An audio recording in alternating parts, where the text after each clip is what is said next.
웰페어 뉴스 브리핑 박정인입니다. 웰페어 뉴스와 함께 사회복지계 이슈를 만나봅니다. 오늘 첫 번째 기사입니다. 국가인권위원회가 청각장애를 이유로 진료를 거부한 의사에게 이 개선 권고를 통지했으나 해당 의사는 이를 불수용했다는 소식입니다. 피진정인인 의사는 인권위 조사에서 난청 등 부작용을 우려해 청각장애가 있는 진정인에게 이 다이어트 약을 처방하지 않았다고 주장하고 있습니다. 반면 인권위는 피진정인이 의사가 진정인의 장애 정도나 약물 부작용 경험 등에 대해 문진을 통해 이 처방 여부를 결정한 것이 아니기에 의학적으로 진료 거부를 했다고 보기 어렵다고 판단했습니다. 아울러 진정인의 건강 상태에 적합한 약물에 대해 살피지 않은 채 이 진정인이 청각장애인이라는 이유만으로 이 부작용을 단정해 진료를 거부했다고 판단했습니다. 한편 인권위는 피진정인이 합리적 이유 없이 권고 이행 계획을 통지하지 않음에 따라 인권위법에 따라 관련 내용을 공표하고 지난달 법무부 장관에게 통보했다고 밝혔습니다.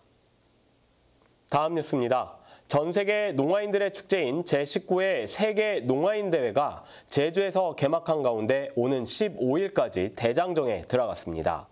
이번 대회는 청년 캠프를 시작으로 세계 농아인 연맹총회와 워크숍 등의 사전 행사와 개막식, 문화 탐방 프로그램, 전시회 등의 본 행사로 진행됩니다. 특히 개막식 이후에는 농아인의 국제적 관심 주제와 인권 보장 등 다각적 협력 방안이나 구체적인 대안 수립 등을 위한 분과별 발표와 토론 행사 등이 열릴 예정입니다. 다음 뉴스입니다. 경기도가 이달부터 자원봉사 활동에 대한 실비 지급 기준을 인상합니다.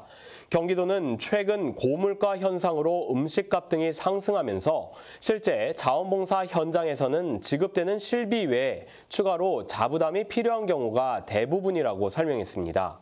이에 경기도는 식비와 간식비 지급 기준을 각각 2,000원 인상해 식비 10,000원, 간식비 5,000원으로 지원하고 있다고 말했습니다. 더 자세한 뉴스는 장애인신문과 웰페어 뉴스 홈페이지를 통해 확인할 수 있습니다. 시청자 여러분 안녕하십니까? WBC 복지TV 뉴스 24입니다. 장애인 의무 고용률에 미달하는 사업주는 장애인 고용 부담금을 내야 하죠. 그렇다면 다수의 사업자에게 고용된 장애인 근로자의 경우 고용 부담금 감면은 어떻게 될까요? 법령에 근거하지 않은 내부 지침만으로 장애인 고용 부담금 감면 대상 사업주를 판단하는 것은 잘못이라는 행정심판 결정이 나왔습니다. 지난 6일 국민권익위원회 소속 중앙행정심판위원회는 A회사가 한국장애인 고용공단을 상대로 제기한 부담금 부과처분 취소 청구를 받아들여 공단의 처분을 취소했습니다. A회사는 장애인 근로자 B씨를 포함해 2021년도 부담금을 공단에 신고한 바 있습니다. 공단은 B씨가 C회사에 이중으로 고용되어 있고 내부 지침에 따라 B씨의 사업주는 통상 임금을 더 많이 지급하는 C회사라고 판단했습니다. 이에 B씨를 A회사의 장애인 의무 고용인원으로 인정할 수 없다며 A회사에 부담금과 가산금을 부과했습니다. 중앙행심위는 장애인 고용촉진 및 직업재활법 등 상위 법령의 부담금 부과 요건이 구체적이고 명확하게 규정돼 있지 않다며 법령에 근거 없는 내부 지침만으로 장애인 근로자의 주된 사업장 기준을 정하고 A회사에게 부담금과 가산금을 부과한 처분은 위법이고 부당하다고 결정했습니다. 또 A회사가 2021년도와 같은 불이익을 받지 않기 위해 근로자 B씨를 제외해 2022년도 부담금을 부과받은 것도 위법 부당하다고 판단했습니다. 고령장애인을 위한 연령 기준의 필요성과 지원 방안 마련을 위한 토론회가 열렸습니다. 고령장애인의 복지 사각지대 해소를 위한 자리인데요. 최유라 기자입니다. 지난 4일 여의도 이룸센터에서 국민의힘 이종성 국회의원과 더불어민주당 최혜영 국회의원, 한국장애인단체 총연맹이 함께 토론회를 개최했습니다. 2022년 등록장애인 인구의 52.8%는 65세 이상인 것으로 드러난 가운데 이번 토론회는 고령장애인의 연령 기준과 지원 방안을 논의하기 위해 열렸습니다. 특히 장애인의 경우 비장애인에 비해 기대 수명이 짧고 조기 노화 발생 가능성이 있어 비장애 노인과 같은 연령 기준을 적용했을 때 각종 복지제도에서 소외될 수 있다는 문제점이 지적됐습니다. 자칫하면 장애인 중에 고령화된 분들, 또 노인 중에 장애가 발생한 분들에 대한 사각지대가 생길 수 있다. 장애인이 노인 연령 기준인 65세에 도달하면 기존의 장애인 복지제도에서 노인 복지제도로 서비스가 전환되는데 그 과정에서 장애 특성을 고려한 서비스의 부족으로 복지 사각지대가 발생한다는 겁니다. 따라서 고령장애인의 연령 기준을 다르게 적용하고 고령장애인을 위한 건강과 의료, 경제적 지원 등의 방안을 마련해야 한다는 목소리가 높아졌습니다. 나이가 든다는 것이 우울하고 소외되는 삶을 맞아야 하는 그런 이 현실이 아니라 오히려 더 건강하고 행복하게 살아갈 수 있는. 토론회에서는 고령장애인의 돌봄에 대한 문제도 논의됐습니다.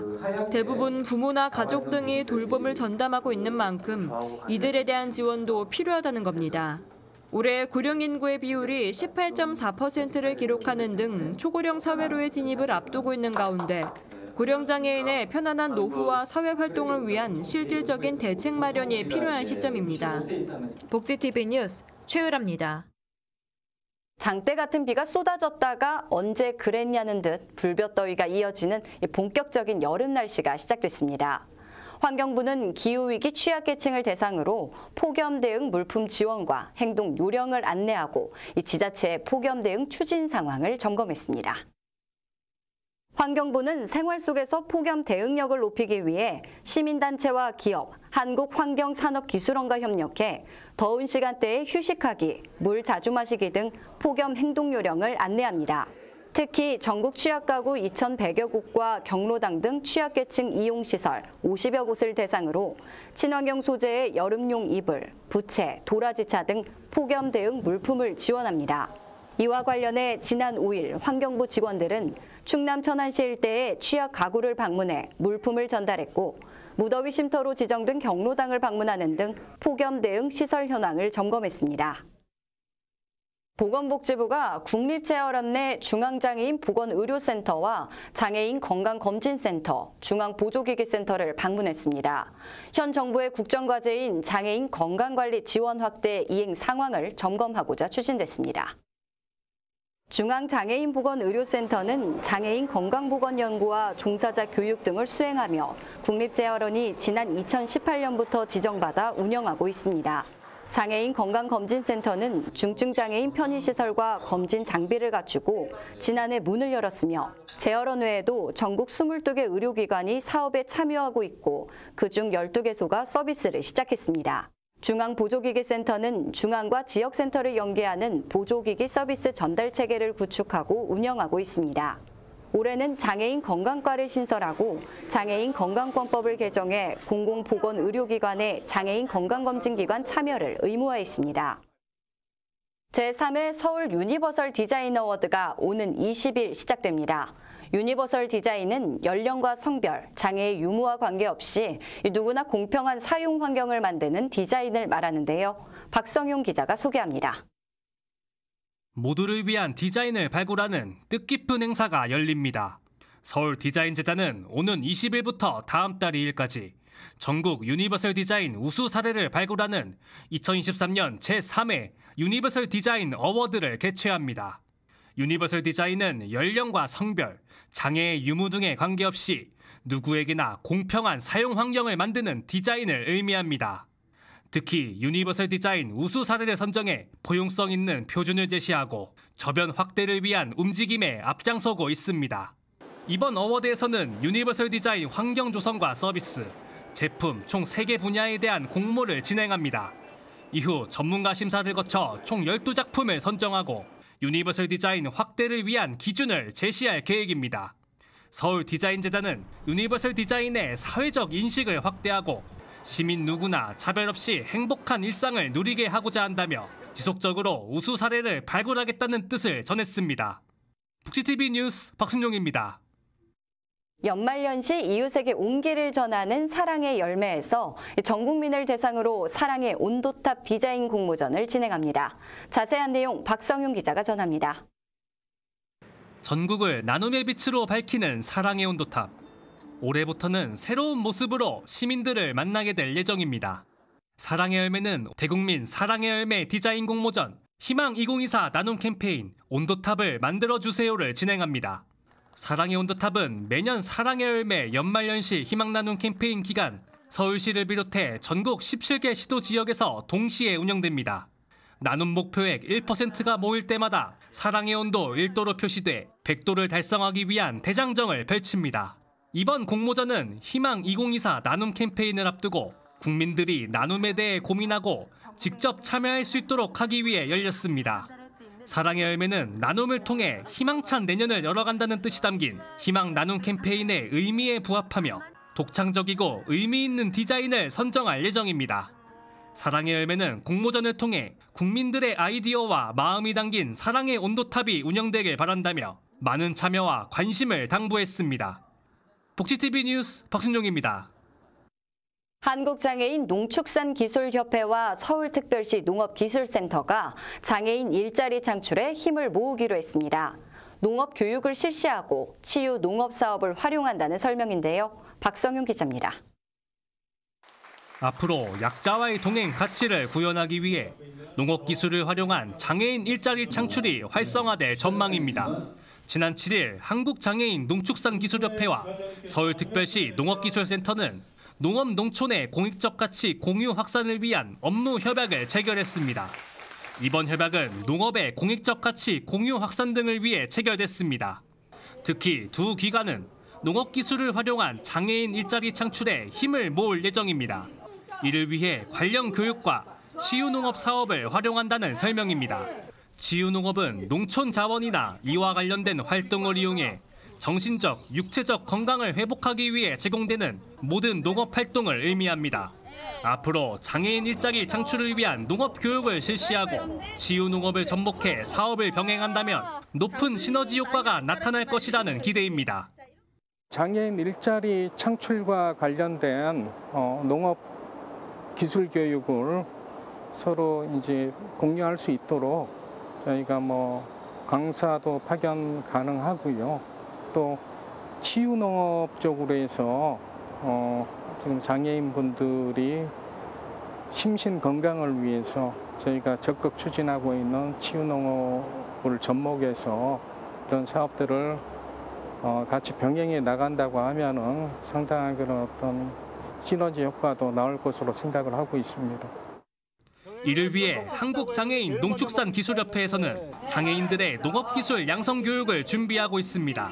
이를 바탕으로 실질적인 사회참여 진출을 돕는다는 계획입니다. 장애인들의 농업을 통한 기술 양성을 하려고 교육 프로그램을 준비하고 있습니다. 그중에서 우리가 토착 미생물 같은 미생물을 균을 개발해서 그 균을 배양해서 서울시에 거주하는 주민들에게 배급하고 이런 것들을 통해서 더 나은 사회 참여가 될 수 있도록 그렇게 노력하고 있습니다. 약자와의 동행을 위한 여러 사업들을 추진하는 한편 지속적인 관심을 가져달라는 당부도 빼놓지 않았습니다. 서울시가 추구하는 사회적 가치 구현, 이 가치라는 게 약자와의 동행을 할 수 있는 각종 사업들을 원활하게 추진할 수 있는 그 기반이 마련됐다고 생각을 하고요. 앞으로 우리 농업기술센터도 사회적 약자인 우리 장애인분들과 함께 할 수 있는 그런 사업들을 적극적으로 전개해 나가겠습니다. 장애인을 위한 치유농업 또 그 외에 일자리를 창출을 하기 위해서 앞으로 서울시에서 장애인들의 농업과 관련된 데 많은 관심을 가져주길 기원합니다. 복지TV 뉴스 박순용입니다. 한 장의 사진으로 만나는 세상 이야기, 한컷 세상입니다. 등장과 동시에 모두를 숨죽이게 하는 한 연주자가 있습니다. 바로 왼손 피아니스트 이훈 연주자인데요. 얼마 전 예술의 전당에서 피아노 독주회를 가졌습니다. 그의 이야기 만나보시죠. 왼손 피아니스트 이훈 연주자. 얼마 전 독주회를 열며 많은 관심을 모았는데요. 어릴 때부터 유망한 피아니스트로 기대를 한몸에 봤던 이 씨. 2012년 미국 유학 시절 갑자기 뇌졸중으로 쓰러졌습니다. 왼쪽 뇌의 60%가 손상되었고 오른쪽은 반신마비와 함께 언어장애가 후유증으로 남았습니다. 피아니스트의 꿈은 한순간에 사라지는 듯 했지만 그는 포기하지 않고 재활과 연주 활동을 이어갔고 그의 노력을 한 신시내티 음대에서 이례적으로 7번의 연주회를 마치면 박사학위를 수여하겠다고 제안을 해왔습니다. 그는 결국 조건을 달성했습니다. 그리고 지난 2017년 영광의 박사학위를 받게 됐습니다. 오로지 왼손으로 표현하고 왼발로 페달을 밟으며 다채로운 피아노 연주곡으로 진심을 전하는 그의 도전과 열정. 이 씨는 건반 위에 아낌없이 그의 꿈을 그려내고 있습니다.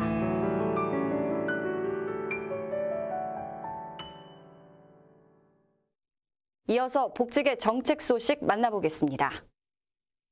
보건복지부 국립장기조직혈액관리원은 지난 7일 한국철도공사 여객사업본부와 뇌사자 기증장기를 신속히 이송하기 위한 업무 협약을 체결했습니다.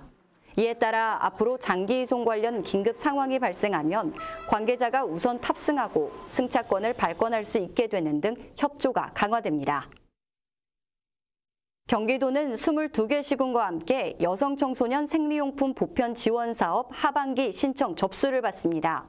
연간 15만 6천 원의 생리용품 구입비를 지역화폐로 지급하는 사업입니다. 22개 시군은 안산, 평택, 시흥, 김포, 하남 등이며 전체 지원 인원은 23만 2,800명입니다. 신청은 다음 달 18일까지 지역화폐사 누리집을 통해 할 수 있고 읍면동 주민센터에서는 다음 달 17일까지 현장 접수가 가능합니다.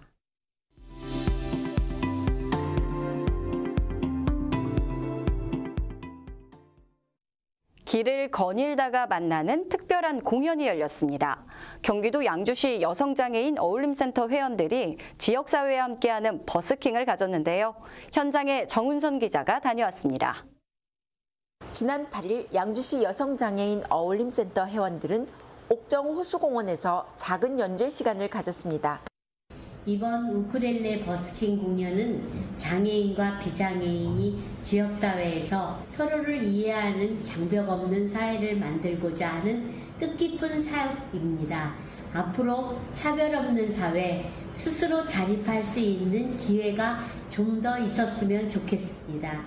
양주시 최초의 여성장애인 단체로서 더 열심히 노력하고 발전해 나가는 모습 보이도록 하겠습니다. 2021년부터 우쿨렐레를 연주하며 노래하는 여성장애인 자조 모임 다솜으로 시작한 회원들은 양주시 관내 각종 행사 축하 공연으로 참여하며 지역사회에서 장애 인식 개선 활동을 펼쳐왔습니다. 이제 3년 차인 다솜은 여성장애인 센터를 출범시키며 활동의 범위를 넓혀 2023년 양주시 마을공동체 사업의 공모 선정되어 이번 첫 버스킹을 준비했습니다. 버스킹에는 관내 장애인 연주가, 어린이 연주가들도 참여해 지역사회의 장애인식 개선을 함께 응원했습니다. 버스킹을 통해 우리 사회의 장애와 비장애의 장벽을 허물어가는 노력으로 음악과 함께 자연스러운 인식의 변화를 만들어가고 있습니다. 복지TV 경기방송 정은선입니다. 열악한 주거 환경에서 생활하는 저소득 복지 위기 가구에게 새 보금자리를 마련해주는 희망하우스. 전남 여수시가 운영하고 있는데요. 희망하우스 23호가 탄생했습니다. 정의영 기자입니다. 여수시는 민간 후원처와 연계해 열악한 주거 환경에서 생활하는 저소득 복지 위기 가구에 쾌적하고 안전한 새 보금자리를 마련해주는 민관협력 사업 희망하우스를 운영합니다. 이달에는 60년이 넘은 목조주택에 거주하는 지체기능장애 독거 어르신의 열악한 주거 환경을 개선하는 희망하우스 23호를 준공하고 현판식을 가졌습니다. 희망하우스 23호는 롯데케미칼 여수공장이 1,500만 원을 기탁하고 여수시 노인복지관과 화양면 사무소, 화양면 지역사회 보장협의체 등이 힘을 모아 주택 개보수를 진행해 새 보금자리를 마련했습니다. 여수시는 지난 2013년부터 현재까지 3억 5천여만 원의 후원으로 희망하우스 23개소를 탄생시켰으며 앞으로도 사업을 확대하겠다고 밝혀 민관 협력을 통한 복지 사각지대 해소가 기대됩니다. 복지TV 뉴스 정의현입니다. 전남 순천시는 의료 접근성이 낮은 지역의 어르신들을 위해 재능기부 경로당 주치 사업을 운영하고 있는데요. 지난달 대상지를 3개소에서 6개소로 확대했습니다. 황영지 기자입니다. 국토교통부에서 발간한 2020 국토모니터링 보고서에 따르면 의원 서비스 권역구에 거주하는 영유아, 고령자 등 의료 취약 인구의 비율이 전남 66.89%로 전국에서 가장 높게 나타났습니다. 순천시는 의료 접근성이 낮은 의료 취약지 어르신들을 대상으로 지난 2014년부터 재능기부 경로당 주치의 사업을 운영하고 있으며 지난달 대상지를 3개소에서 6개소로 확대했습니다. 재능기부 경로당 주치의는 순천시 한의사협회 회원인 한방전문의와 순천시 보건소 간호사들이 월 2회 경로당을 찾아가 무상으로 한방진료, 혈압, 혈당 체크, 건강교육 등을 제공해 어르신들의 건강을 살피는 사업입니다.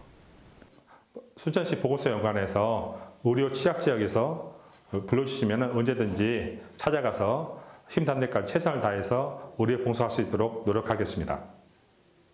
간호사님하고 의사 선생님이 우리 선평마을 노인정에 와서 일주일에 한 번씩 이렇게 치료를 해주니까 영 감사하고 또 건강이 좀 회복된 것 같습니다. 순천시는 찾아가는 건강관리 서비스로 시민들의 의료 형평성을 높이고 의료 사각지대를 지속 발굴해 소외되는 계층이 없도록 힘쓰고 있습니다. 복지TV 뉴스 황윤재입니다. 추경호 경제부총리 겸 기획재정부 장관은 얼마 전 열린 사회복지단체 간담회에서 내년 예산안 편성 시 장애인에 대한 지원을 강화하겠다고 밝혔는데요. 활동 의료 지원을 늘리고 최중증 발달장애인 1:1 돌봄 체계도 확대하겠다고 설명했습니다. 한편 복지 소외계층 발굴을 강화하고 사회복지 종사자의 인건비도 인상하겠다고 전했는데요. 촘촘하고 이상적인 사회 안전망을 구축할 수 있을지 주목해봅니다. 이상 WBC 복지TV 뉴스 24를 마칩니다. 시청해주신 여러분 고맙습니다. 우리 주변에서 일어나는 불공정한 사례부터 억울한 사연, 따뜻한 미담까지 장애인 신문과 웰페어 뉴스 홈페이지를 통해 보다 다양한 소식을 접할 수 있습니다. 시청자 여러분의 제보를 기다립니다. 웰페어 뉴스 홈페이지 또는 전자우편, 전화번호 02-2655-9519로 많은 제보 바랍니다.